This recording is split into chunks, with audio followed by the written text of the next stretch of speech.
नमस्कार जी, मैं मंजू और आप सब कैसे हैं। आज जनवरी की 15 तारीख है और आज मैं एक ऐसी वेजिटेबल के बारे में बात करूंगी कि अगर हम उसे खाते हैं तो हम कई सारी बीमारियों को अपने से और अपनी फैमिली से दूर रखते हैं। तो मैं बात कर रही हूँ कि शलगम की पत्तियों को हमें किस तरह से अपने गार्डन में लगाना है। तो ज़रूरी नहीं कि शलगम ही आपको चाहिए, तो इसकी पत्तियों में इतने सारे न्यूट्रिएंट्स भरे पड़े होते हैं। तो मैं अभी इसकी बात करूंगी और इसे बिना सीड के आपने कैसे ग्रो करना है। तो जब हम बाज़ार में जाते हैं, जब शलगम लेने जाते हैं, तो कई भाई बहनों को यह है कि शलगम की सब्ज़ी जैसे पसंद नहीं होती है, और जब सब्जी वाले शलगम देते हैं तो वो पत्तियाँ हटी हुई होती हैं, सिर्फ नीचे का हिस्सा जो रूट होती है शलगम वही होता है। तो जो इसकी पत्तियाँ होती हैं उसमें इतने सारे न्यूट्रिएंट्स पाए जाते हैं। उसमें vitamin K, vitamin A, vitamin C, copper, manganese, fibre, calcium, vitamin E, vitamin B6, potassium, उसमें खूब सारा होता है इसमें। और vitamin B2, manganese, iron, phosphorus, vitamin B1, omega 3 fats, vitamin B3, protein भी खूब होते हैं इसमें, और खूब सारे इसमें एंटीऑक्सीडेंट्स भी पाए जाते हैं। तो इसे जो इसकी जो पत्तियों को हम कच्चे भी खा सकते हैं सैलेड में, और पका के भी इसे खा सकते हैं। तो पका के जैसे कि आप कोई भुर्जी वगैरह बनाते हैं सरसों की, पालक की, उस तरह से शौंक दे के भी बना सकते हैं, तड़का दे के बना सकते हैं, या फिर आप बॉयल करके या सैंडविच वगैरह में डाल के इसे खा सकते हैं। तो इसको खाने से मैं थोड़ी सी प्रॉब्लम बताऊंगी कि क्या क्या दूर ये करता है इसकी पत्तियाँ, और उसके बाद फिर मैं लगाना बताऊंगी इसको खाने से ये है कि ये नींद आने में, अच्छी नींद लाने में ये हेल्प करता है, मेमोरी पावर को ये शार्प रखता है, और कैंसर वगैरह को ये दूर रखता है, डायबिटीज़ को ये कंट्रोल करता है, कॉन्स्टिपेशन को दूर रखता है, हड्डियों को मजबूत देता है। जैसे बोन फ्रैक्चर वगैरह की प्रॉब्लम कई लोगों में हो जाती हैं, बड़ी हड्डियां जो है कमज़ोर हो जाती हैं। तो विटामिन के और जो कैल्शियम है वो हड्डियों को मजबूत करने में बहुत ही काम आते हैं। तो ये जैसे अनीमिया की कई लोगों को प्रॉब्लम हो जाती है, तो अनीमिया को जो आयरन होता है इसमें, तो इसको अगर हम रेगुलरली इस्तेमाल इसका करते हैं तो ये अनीमिया को भी दूर रखता है, स्किन को बढ़िया बनाता है, बालों की हेल्थ को ये ठीक रखता है, क्योंकि इसमें जो विटामिन ए होता है वो ये सब काम करता है। बट अगर जैसे आयरन की डेफिशिएंसी होती है तो भी बालों वगैरह का बड़ा लॉस होता है, तो आयरन भी इससे खूब सारा मिलता है, तो वो फिर ये सब प्रॉब्लम्स को दूर रखता है। तो ये तो मैंने एक थोड़ी सी बातें इसके बारे में बताई हैं। वैसे तो इसे जो है नवंबर में ग्रो किया जाता है हमारे यहाँ, पर मैं ये सब चीज़ें नहीं देखती हूँ। तो मैं जब भी जैसे मेरे यहाँ पे कोई भी चीज़ आती है, जब मेरे पोट खाली पड़ा होता है, मुझे चीज़ें चाहिए होती हैं, तो मैं अपने तरीके से फिर गार्डनिंग करती हूँ। तो मैंने ये देखो इसमें ये लगा रखे हुए हैं, तो किस तरह से ग्रो किए हुए हैं मैं आपको दो तरीकों से बताती हूँ। तो ये आप कई सारे जो मेरे भाई बहन हैं वो जो है इसको शलगम की सब्जी खाना पसंद नहीं करते हैं, मेरे घर में भी पसंद नहीं की जाती है, पर इसकी जो पत्तियों का सैलेड हम जो खाना बहुत पसंद करते हैं। और इसी पर्पज़ से जैसे ये साबुत शलगम आए थे, तो ये मैं बताती हूँ दो तरीकों से इसे ग्रो करना है। ये साबुत, ये शलगम देख रहे हैं आप, ये टर्निप ये देख रहे हैं आप, साबुत आए थे, तो मैं इसको निकाल के बताती हूँ। तो ये पत्तियाँ कोई नहीं होती इन पे, ये आप देख रहे हैं, ये रूट्स बन जाती हैं। इस पे कोई पत्ती नहीं थी, ये यहाँ से कट थी, तो मैंने इसको फिर ऐसे गमले में दबा दिया था, तो ये कुछ रूट्स टूट भी गई हैं, ये निकालते हुए, ये पोट में से निकालते हुए, तो ये देखो रूट्स बन गई हैं। तो ऐसे ये पत्तियाँ इसकी बनती जाती हैं, और पत्तियाँ आप फिर सूप वगैरह बनाओ, उसमें आप इस्तेमाल कर सकते हैं। ये देखिए, ये ऐसे इस तरह से आप देख पा रहे होंगे, तो इस तरह से भी दबा सकते हैं आप। और फिर आप जब इसके जब पत्तियाँ वगैरह निकाल लेते हैं, थोड़ा प्लांट बड़ा हो जाता है, उसके बाद इसके सीड भी लगते हैं, तो आप घर में सीड भी तैयार कर सकते हैं और अगले साल आप सीड से इसे ग्रो कर सकते हैं। सबसे बढ़िया बात तो ये होती है कि अगर आप सीड से तैयार करें तो बहुत ही बढ़िया बात है। अगर नहीं भी कर पाते हैं तो ईजिली शलगम तो आपको मार्केट में मिल जाएंगे आराम से, और इस तरह से लगा सकते हैं। अगर इस तरह से नहीं आप लगाना पसंद करेंगे तो मैं दूसरा तरीका बताती हूँ। ये मेरे एक 12 इंची वाला पॉट है और ये मैंने एक डेलिया की कटिंग इसमें ग्रो कर रखी हुई है। तो ये एक साइड में ये चल रही है, अच्छे से ग्रोथ हो रही है। और ये जो शलगम के काटने के बाद जो हिस्से बचते हैं तो अभी बताती हूँ मैं। ये निकाल के तो मैं कोई भी जगह छोड़ती नहीं हूँ, जहाँ भी थोड़ी थोड़ी जगह मुझे मिलती है तो इसकी ये ग्रीन्स के लिए मैं उन्हें ग्रो कर देती हूँ। तो ये देखिए, ये मैं निकाल के बताती हूँ क्योंकि मुझे पत्तियाँ चाहिए इसकी। ये देखिए कितनी रूट्स बन गई हैं, ये देखिए। तो ये क्या है, तो मेरे को झाड़ के बताना पड़ेगा। ये हिस्सा कटा हुआ शलगम का, ये आप देख रहे हैं। ये पता नहीं, ये तेज धूप है, बहुत तेज धूप है, मैं दिखा पा नहीं रही हूँ। ये शलगम का ये हिस्सा कटा हुआ ऊपर का जो बेकार पड़ा था, पत्तियां भी नहीं लगी थी, तो इसको हमने मिट्टी में दबा दिया था। ये आप देख पा रहे हैं, ये ऐसा, ये इस तरह से, और ये ऐसे रूट्स तैयार हो जाती हैं, ढेर सारी रूट्स। इसमें शलगम तो नहीं लगेगा बट ये ग्रीन्स हमें मिल जाएंगे इसके खाने के, बहुत ही पौष्टिक। तो मैंने आपको बताया कि ये कितने फ़ायदेमंद। तो मैंने ये इसी तरह से ये कटिंग करके ये लगाए हुए हैं। वीडियो नंबर मैंने 317 मैंने बनाया था एक, तो उसमें भी मैंने मूली के, गाजर के इसी तरह से प्लांट्स तैयार करना बताया था, तो आप मेरा वो वीडियो देख सकते हैं।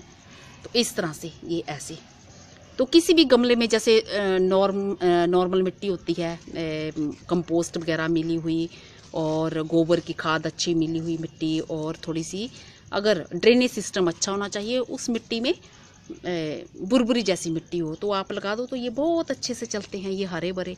तो ये सब मैंने इसी तरह से ये ग्रो किए हुए हैं। ये देखिए ये, और सॉरी, और साबुत करना चाहते हैं तो ये साबुत भी कर सकते हैं। और इसी तरह से ये चुकंदर मैंने ये ग्रो किया हुआ है। तो इनकी पत्तियों में इतने सारे न्यूट्रिएंट्स होते हैं, तो इनकी पत्तियों को भी हमें इस्तेमाल करना चाहिए। और बाज़ार में तो शलगम आप देखते हैं आती ही नहीं है पत्तियाँ, तो आप देख पा रहे हैं। तो होप करती हूँ कि आज का मेरा ये वीडियो पसंद आया होगा, और जिन मेरे भाई बहनों को जो शलगम की पत्तियाँ खाना पसंद नहीं करते हैं तो इसके गुणों को देखते हुए आप इसे ज़रूर इस्तेमाल करें। आप सूप में डाल के इस्तेमाल कर सकते हैं। सूप में ये बहुत ही बढ़िया, बहुत ही काम की चीज़ है। तो करना क्या है, शलगम आप अगर सब्जी लाए हो, सीधा नहीं लगाना है, तो इस तरह से कटा हुआ हिस्सा इसका, ये ऊपर का ये हिस्सा आप ऐसे दबा दीजिए मिट्टी में, और ये फिर ये कुछ दिनों में ये पत्तियाँ आना हरी शुरू हो जाएंगी और ये रूट्स बनना भी स्टार्ट हो जाएंगे। तो आपने देखा, वैसे तो ये नवंबर में लगाया जाता है, पर मेरे साथ ऐसा कुछ नहीं है। मैंने ये कुछ दिन पहले लगाया था, तो मैं ऐसे लगाती रहती हूँ, कुछ ना कुछ मेरा ये चला रहता है, लगा रहता है। तो फिर ये पत्तियाँ हमें सैलेड के रूप में खाने को फ्रेश मिल जाती हैं, क्योंकि ये मार्केट में ऐसे मिलती नहीं है। तो चलते चलते मैं आपको कुछ और दिखा दूँ।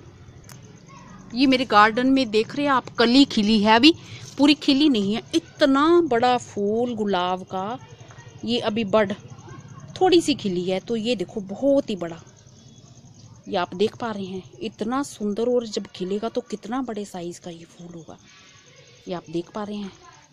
और एक बर्ड ये आई है इसमें, ये देखिए इतने बड़े बड़े बर्ड आए हैं इसमें।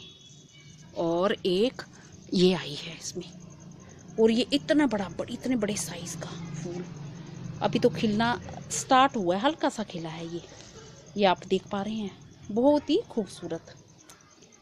और ये ब्लैक टाइगर रोज़ मेरे देखो कितने बड़े बड़े हैं। हालांकि इन पे डस्ट खूब पड़ गई है, मेरे पड़ोस में ही काम चल रहा है, घर का काम चल रहा है, घर बन रहा है, तो खूब डस्ट आ रही है और उड़ के। तो ये देखो इतने बड़े बड़े, ये आप देख पा रहे हैं, बहुत ही खूबसूरत, बहुत ही सुंदर, इतने बड़े बड़े गुलाब मेरे खिल रहे हैं।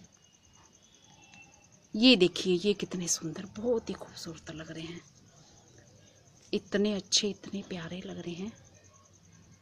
मैं आपको और भी दिखाती हूँ। ये मेरे गार्डन में ये भी, इस गुलाब पे तो पहले भी खूब सारे फूल आए थे और अभी फिर से आना स्टार्ट हुए हैं, खूब सारे, इतने बड़े बड़े फूल आ रहे हैं। और ये देखिए, ये देख पा रहे हैं आप, कितना खूबसूरत फूल, बड भी लगी हुई है। और एक ये अभी थोड़ी सी खुली है,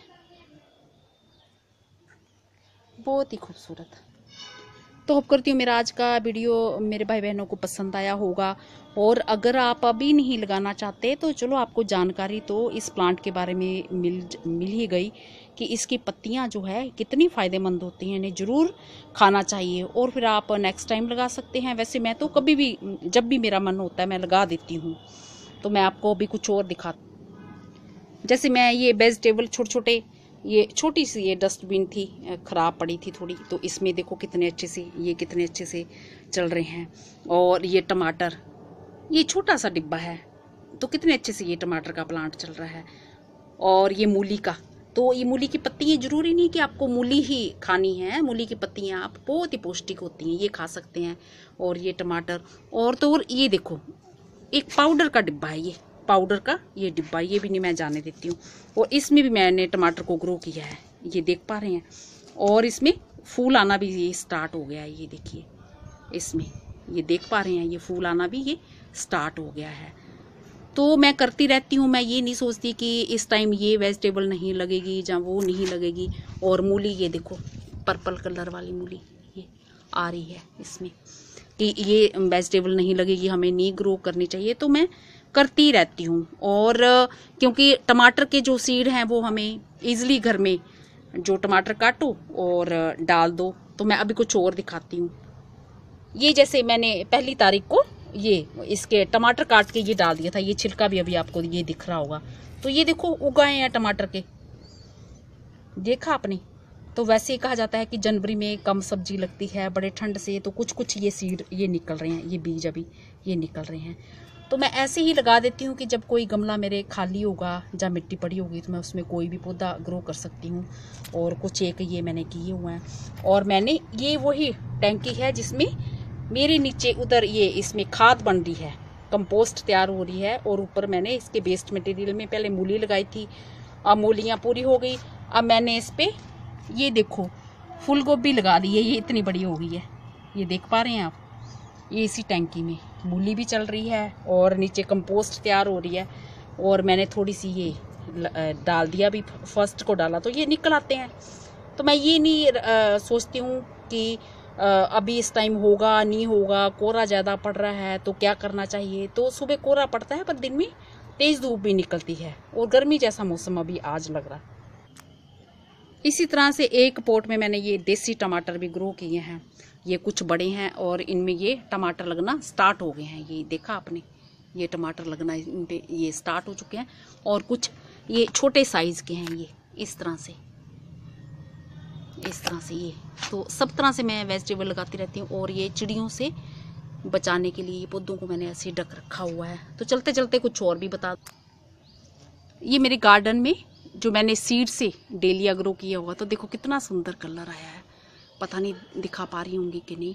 ये सब खूब सारे खिल रहे हैं, ये इस कलर में भी ये खिल रहा है, ये देख पा रहे हैं आप। और इस कलर में भी खिल रहे हैं, और भी कई कलर में ये आ रहे हैं, तो मैं ये बताती हूँ आपको। तो इस कलर में भी ये आ रहा है, ये देखिए बहुत ही खूबसूरत। और भी कई कलर में ये मेरे यहाँ खिल रहे हैं। तो ये देखा कितना प्यारा लग रहा है, बहुत ही खूबसूरत। तो होप करती हूँ कि आज का मेरा वीडियो आपको पसंद आया होगा। और जो मेरे बहन भाई लगाना चाहते वो मेरा वीडियो नंबर 317 देख सकते हैं, और किस तरह से लगाना है तो उस तरह से लगा सकते हैं और हरी भरी पत्तियों का मज़ा पा सकते हैं। नमस्ते जी, शुक्रिया।